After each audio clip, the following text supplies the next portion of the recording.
तो आइए चलते हैं लेखा शास्त्र के इम्पोर्टेंट क्वेश्चन जो एक एक नंबर के आते हैं बहुविकल्पी वाले।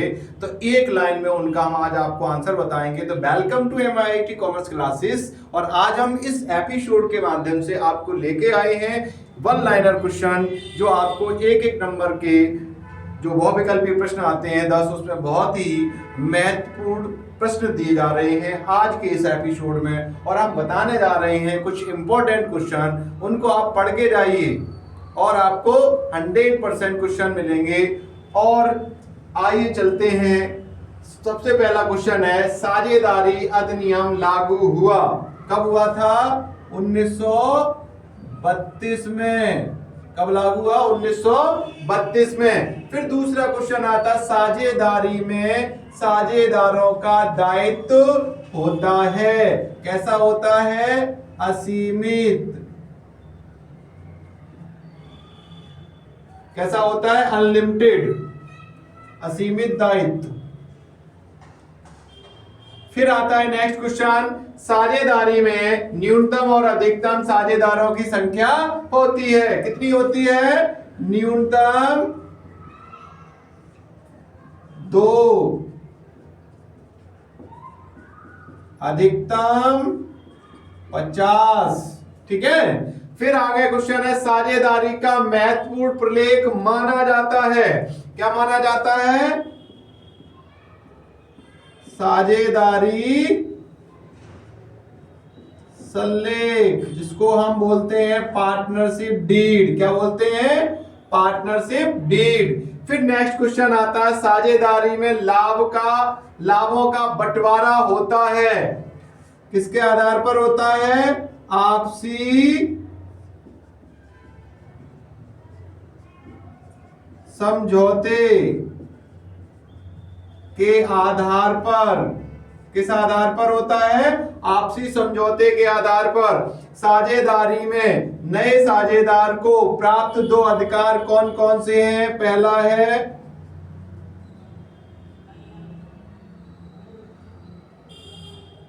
फर्म के लाभों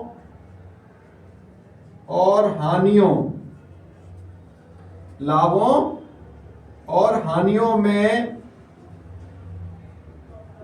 हिस्सा पाने का अधिकार। दूसरा पॉइंट है, फर्म की संपत्तियों में हिस्सा प्राप्त करने का अधिकार। तो जब कोई नया साझेदार फर्म में प्रवेश करता है, साझेदारी में नए साझेदार को प्राप्त 2 अधिकार कौन कौन से होते हैं? फर्म के लाभ और हानियों में हिस्सा प्राप्त करने का अधिकार और फर्म की संपत्तियों में हिस्सा प्राप्त करने का अधिकार। किस प्रकार की साझेदारी में साझेदारों का दायित्व सीमित होता है? तो यहां पे आती है आपकी सीमित साझेदारी। क्या आती है? सीमित साझेदारी, लिमिटेड पार्टनरशिप।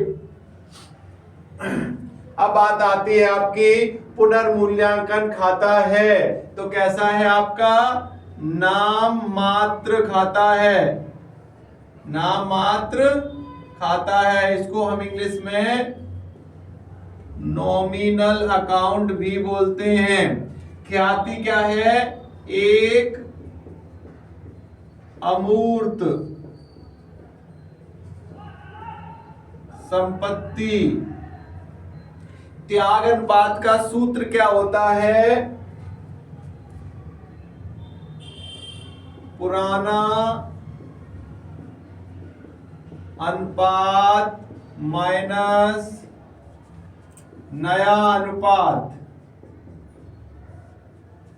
ठीक, यानी कि old ratio minus new ratio. अब यहां बात करते हैं लाभ प्राप्ति अनुपात का सूत्र होता है नया अनुपात माइनस पुराना अनुपात,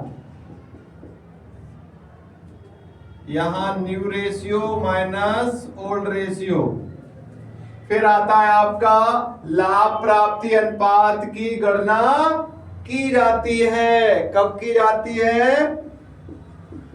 साझेदार के अवकाश ग्रहण अथवा मृत्यु पर। जब कोई साझेदार या तो फर्म से अवकाश ग्रहण करता है, रिटायर होता है, या फिर उसकी डेथ हो जाती है, तब हम साझेदार लाभ प्राप्ति अनुपात की गणना करते हैं। अब कह रहा साझेदारों के लाभ विभाजन अनुपात में परिवर्तन पर पुनर्गठित होती है। क्या होती है? साझेदारी। फर्म पुनर्गठित होती है, साझेदारी क्या होती है? साझेदारी। साझेदारी का पुनर्गठन होता है।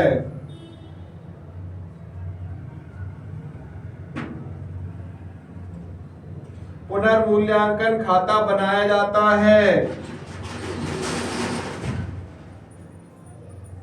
साझेदार के प्रवेश पर। साझेदारी संलेख के अभाव में लाभों का बंटवारा किया जाता है। कैसे किया जाता है? बराबर बराबर, या इसको बोल सकते हैं समान अनुपात में।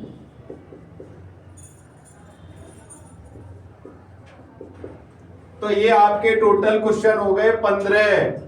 इन क्वेश्चन को आप अच्छे से पढ़ेंगे और आगे कंटिन्यू करेंगे।